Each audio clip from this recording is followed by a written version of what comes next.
Yo, what is going on, everyone? It is your boy Ansel Armstrong. I'm back again, and it's Monday, so you know we got to be breaking down the content in MLB The Show this week and talk about how you can be utilizing what we got coming up in the upcoming days to make some stubs. Honestly, it is a pretty light content week this week, especially with Madden and 2K on the horizon. Those releases are looming very, very soon. I'm thinking we're gonna have some big content coming to try to offset that, but so far this week, a really light content week this week. Doesn't necessarily mean you can't make stubs this week, as there's gonna be a lot of opportunities still to utilize and play the market to your advantage. Speaking of Madden and 2K, though, again, their releases in the upcoming weeks. Madden is today. If you have the MVP edition, 2K's just next week. Next Wednesday, I believe. If you're interested in seeing any tips and tricks, marketplace, no money spent guides for those videos, both Madden and 2K, in terms of MUT and my team, let me know down in the comment section below. I've played both before. I play both quite a bit. I definitely understand and know them. Honestly, I feel like both Madden and 2K, I'm able to work the market a little bit better than I am in MLB The Show these days, even if they're not as no money spent friendly in terms of getting cards. So if y'all are interested in that, definitely let me know down in the comment section below. I would love to dip my toes in both of those games as MLB The Show kind of winds down into the fall prior to when we gear up for MLB 21. Now, as we're looking at the schedule here, we can see there is no content coming until Friday with the roster update, Top Style Conquest map, and Signature 2 events. So again, no major content drops. We're probably not going to be getting anything until the 8th inning program, which is not too far away. I know the 7th inning program just came not too long ago, but the 8th inning program just about a week and a half away, as well as the August Player of the Month program should be dropping here. As it's the 24th now, we're getting towards the end of August. We should get that August Player of the Month program dropping in the near future. Now, of course, the big thing, though, is Friday. We are getting the new Conquest map. And if you've been watching the videos, you've been keeping up with the channel before, you know that Conquest maps can have a huge impact on the market. They always do. We're going to be guaranteed some special packs, even if it's not a lot, even if it's just a home run derby or a beach or a duck or something like that. We're definitely going to be getting some special packs in there. And as always, that will drastically impact the market. For example, during the Shark map, when we had the set 1 and set 2 home run derby cards available, you were able to get pretty much every single one of these cards right at quick sell value, around 5 to 6K stubs. They're now selling for 10K pretty much on the dot. So if you're picking them up for 5 to 6K, you're selling them for 10K. You lose 1,000 on your tax. You're now making a good chunk of stubs. That's a pretty good return on your investment right there, making 3 to 4K per card. So you want to be looking at that. Same will be said for if there's a beach ball pack in the pack. I'm hoping we get that coming, maybe in addition to the beach ball packs. Hopefully we get that in the map, because I would love another chance to pull some of those cards and add some of those cards to my squad. Same with the duck packs. It's always going to lower them. Same with prospects. They're going to take a big drop. Or if there are ball-in as a habit packs that guarantee some golds, you'll see the gold market and live series market go down as well. So be expecting a pretty firm market dip come Friday with the Conquest map coming out.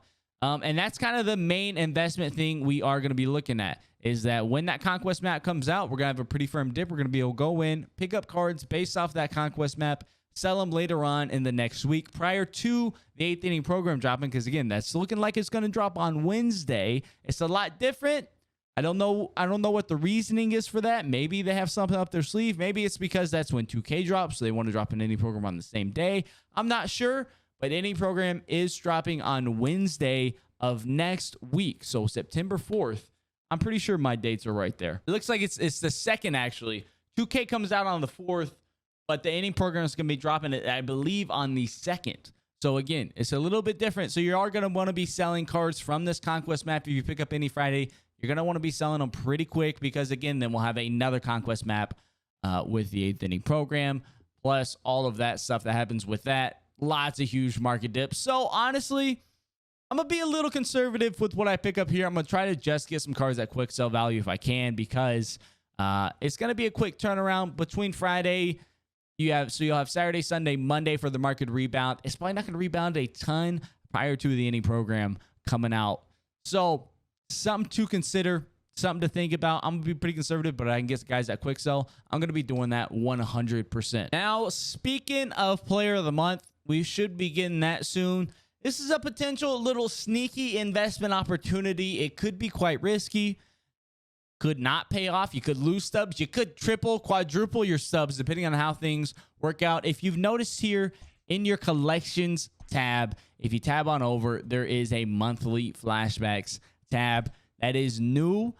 They added it recently, just within the last month. And as you can see, if you read it up top, it says collect the monthly awards and Tops Now cards from July and August to unlock the August Lightning monthly awards player. So we know that the August Player of the Month program will not be like previous ones where you go through, you do all the moments, the exchanges, the online missions, the statistical missions, and then you get that Lightning card at the end. We know that there's a collection base now with these Tops Now cards, and we know that we need 24 of them. At the current moment, what we have here are 21 different Tops Now cards. Now, of course, we could be getting monthly award cards on top of that. If we get 4 to 5 of those that you're able to get for free, then that makes collecting 24 a lot easier. And of course, you may not end up needing 24. Again, we don't know exactly what it's going to look like. I'm guessing, though, you are going to need 24 monthly awards and Tops Now cards. And again, right now, we do only have 21. We'll probably reach the 24 once we get this week of Tops Now. And then that may be it prior to the Player of the Month program releasing. So in total, you could need 24 Tops Now monthly award cards. Maybe 4 of those are free monthly award cards you get from a monthly awards program. And then the other 20 of them you got to get from a collection of, you know, say 26, 27 Tops Now players. What that means roundabout is that these cards could be seeing some significant jumps on the market as they become required for this Player of the Month program. Now, I'm still kind of figuring out if I'm going to throw out any investments on these. As you can see, I don't even have all of them yet. I don't have any duplicates of any of these. But I think I'm going to be throwing out some stubs on these, especially if come Friday with the new Conquest map, we get a Tops Now pack within that. We got that in the Shark map. So we get a Tops Now pack within that. And some of these, you know, whatever set it is, if some of these get down to quick sell value, I'm going to go through and be picking as many of those up as possible. So that I'll have those to work with. And again, if you get them at quick sell, there's no risk at all. Worst case scenario, if I get them at quick sell, I'll probably just hold on to them to TA4, or if they jump up to 20, 30, 40K, so to speak, if they're needed for the Player of the Month collection. We've seen in the past that the Player of the Month collections can have a huge impact on the market and the stubs and the value of cards. We've seen that with Gold Live Series catchers all of a sudden being at 9K when they're needed for an exchange. If all of a sudden you need all these Tops Now cards, I would expect them to significantly jump up in price, especially because I don't hear a lot about people going in and collecting all of these or investing in them as time goes on. And so basically with these Tops Now, at minimum, I'm going to be trying to get one of every one of these so I'm prepared for the Player of the Month collection. Because again, we don't really know what it's going to look like. We know it's going to be different than past months. But again, sneaky investment opportunity. If you have, you know, let's go look at a guy like Mitch Moreland here. His current marketplace, he's selling for 15K buy now, 11K sell now. Let's say you had 10 of them. He's needed for the Player of the Month collection. As you can see, they're already kind of maintaining some value. Next thing you know, he's a 20, 30, 40K card. You've made a heck of a return on your investment. Again, that's a very speculative, very risky play here. Definitely a far, far, far from a sure thing when, you know, we do a lot of sure thing investments here. Very far from a sure thing, but I think there's a lot of potential in it. I'll probably be throwing some stubs at it come this Friday as the market kind of drops and when the new Tops Now releases. I'll throw a couple stubs at it, see if it hits. Make sure I have all my bases covered on that sense. So that does do it for us today. Again, a very light week in content, not a ton happening on the surface for MLB The Show 20 in terms of content releases this week. But we do have the Conquest map. So definitely a lot of potential to make subs there. And next week should be a pretty full week of content. I'm definitely looking forward to that with the new inning program. Probably Player of the Month as well. Maybe get some little special packs in there too. Dabble it up with some. Keep something to keep the interest of people, especially as they start to switch over to Madden and 2K. Which again, speaking of, if you'd like to see videos on Madden and 2K, both current gen and next gen, once we reach there, as it comes to November. Let me know down in the comment section below. Definitely would enjoy putting some of those together, expanding my reach a little bit, dabbling in something else, something to keep MLB a little bit more fresh instead of, just playing MLB 12 years around. Got to keep it fresh. I love both 2K and Madden. So again, if you're interested in that, definitely let me know down in the comment section. As always, we do stream live on Twitch. We're currently 8-16 in ranked seasons. I get up to 8-61 at some point. We're dropping down a little bit, but we're trying to make a little bit of a World Series push. So if you definitely want to come out, check that out live. Link down in the description to the Twitch channel. Be sure to swing through. We're always talking about the market, talking about MLB, talking about baseball, talking about sports, just having a good time hanging out in a community. If you ever want to interact live, definitely be sure to hit that up. Until next time, though, I'll catch y'all around.